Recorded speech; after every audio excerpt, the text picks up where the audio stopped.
មើមរំដេងថ្នាំព្យាបាលមិនរំលាយអាហារហាមពុះចុកពុះចំអោក្អួតរាកក្អកធ្លាក់ឈាមពីសួតគ្រុនប្រតិកម្មសាស្បែកបាត់រដូវជួយលាងឈាមឲ្យស្អាតកម្រិតនិងរបៀបប្រើប្រាស់ផ្កាកិនជាម្សៅផឹកពី1ទៅ2ក្រាមសម្រាប់ព្យាបាលមេរោគមិនរំលាយអាហារហាមពុះចុកពុះក្អួតមើមស្នោរលាយជាមួយស្ករកម្រិត15ទៅ30មីលីលីត្រឬមើមកិនម្សៅកម្រិតពី1ទៅ2ក្រាមសម្រាប់ព្យាបាលក្អកគ្រុននិងរដូវមិនទៀងថ្នាំព្យាបាលជំងឺទឹកនោមប្រៃរបៀបប្រើកូនស្លឹកគ្រៃចំនួន1គីឡូហាន់កង់ដុំឲ្យបែកខ្ទឹមក្រហមចំនួន3ខាំចិត្តសំបកចេញដុំឲ្យបែកទឹកចំនួន3លីត្រទៅដាំឲ្យពុះរំងាស់20នាទីការហូបមួយថ្ងៃ3ដង1 កែវព្រឹកម្ដងល្ងាចចម្ដងថ្ងៃម្ដងព្យាយាមហូបឲ្យបានរយៈពេល5ជំរាបសួរពុកម៉ែបងប្អូនទាំងអស់គ្នាថ្ងៃនេះខ្ញុំបានមកចែករំលែកពីដើមពេញប៉ោះស្រោមបងប្អូនណាធ្វើថ្នាំពូកែខ្លាំងណាស់បងប្អូនយកមកធ្វើថ្នាំព្យាបាលជំងឺទី1គ្រោះក្នុងតម្រងនោមទី2គ្រោះក្នុងប្រមាត់ទី3រលាក់ក្រពះពោះវៀនរ៉ាំរ៉ៃទី4ដំបៅក្រពះទី5ខ្សោយក្រលៀនទី6រលាក់បំពង់ហូរនោមវិធីប្រើថ្នាំវិញម្ដងទៅដកដើមពេញប៉ោះស្រោមទាំងមូលទាំងរឹសណាបងប្អូនបន្ទាប់មកយកទៅលាងសម្អាតទឹកឲ្យបានស្អាតល្អរួចចិញ្ច្រាំឲ្យល្អិតបន្តិចរួចយកទៅហាលឲ្យស្ងួតយកចំនួន30ក្រាមដាក់ដាំជាមួយទឹក2លីត្ររំងាស់ឲ្យបាន15នាទីទទួលទានថ្នាំវិញមួយថ្ងៃទទួលទានអត់កំណត់ទេណាបងប្អូនព្យាយាមទទួលទានចាប់ពី7ទៅ10ថ្ងៃអាការៈជំងឺនឹងបានធូរស្បើយជាពុំខានកែខ្លាំងណាស់បងប្អូនណាដើមពេញប៉ោះស្រោមហ្នឹង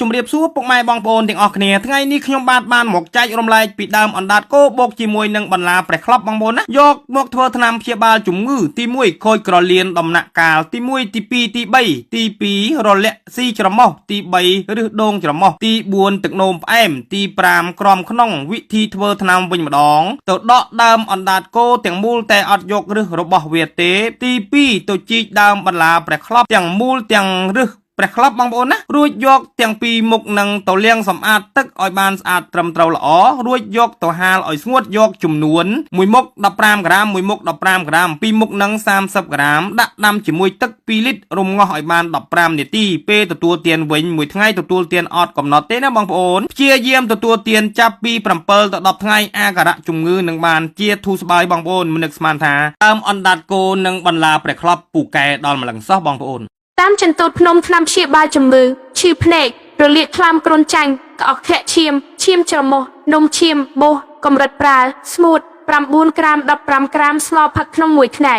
ស្លឹកគ្រៃគ្រឿងរុក្ខជាតិមួយបែបការពារសត្វល្អិតសត្វពិសាហាវថែមទាំងការពារផ្លូវនៅទៀតត្រូវបានគេស្គាល់ថាមានគុណប្រយោជន៍ដូចជាដោយសារតែក្លិនរបស់វាអាចការពារមិនឲ្យសត្វគោក្របីចូលមកបំផ្លាញស៊ីដំណាំនិងស្រូវបានឡើយហើយក៏អាចការពារសត្វល្អិតគ្រប់ប្រភេទរួមទាំងសត្វពិសាហាវបានថែមទៀតផងមានប្រសិទ្ធភាពអាចការពារនិងបន្សាបអាគមផ្លូវនៅបានអាចបង្ក្រាបនិងការពារខ្មោចព្រាយបិសាចនិងប្រលឹងអរូបីដែលមិនល្អមានបំណងយីហីបានផងដែរ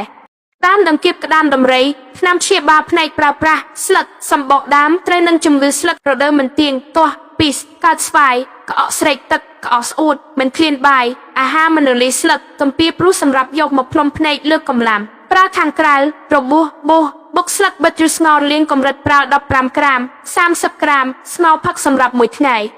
ថ្នាំព្យាបាលជំងឺក្រិនថ្លើមបងប្អូនដែលមានបញ្ហាថ្លើមដូចជាថ្លើមមានជាតិពុលនិងរលាកថ្លើមខ្ញុំនឹងណែនាំពីរុក្ខជាតិម្យ៉ាងដែលអាចជួយពៅថ្លើមរបស់អ្នកដើម្បីបំបាត់ជាតិពុលនិងព្យាបាលថ្លើមឲ្យបានល្អវិញរុក្ខជាតិឱសថមួយប្រភេទនេះមានឈ្មោះថាដើមប្រក់ផ្លែដើមប្រក់ផ្លែជួយការពារការខូចថ្លើមពីសារធាតុពុលផ្សេង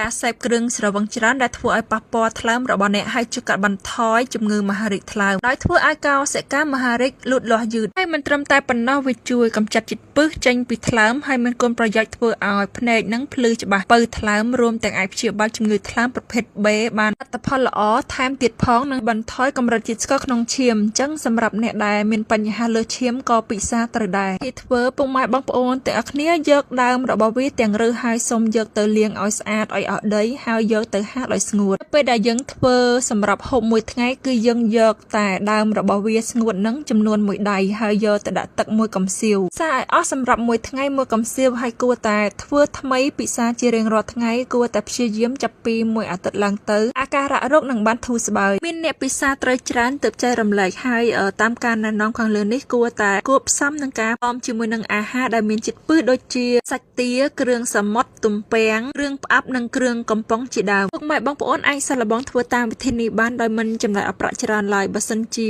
ធ្លាប់ព្យាបាលអស់លទ្ធភាពហើយនោះគំថានេះគឺជាការចែករំលែកដ៏ល្អសម្រាប់ពុកម៉ែបងប្អូនទាំងអស់គ្នាកំពុងត្រូវការព្យាបាលនេះហើយសូមចូលរួមចែករំលែកផងដើម្បីឲ្យអ្នកដែលមិនទាន់ដឹងក៏សូម follow page សម្រាប់វីដេអូថ្មីអរគុណ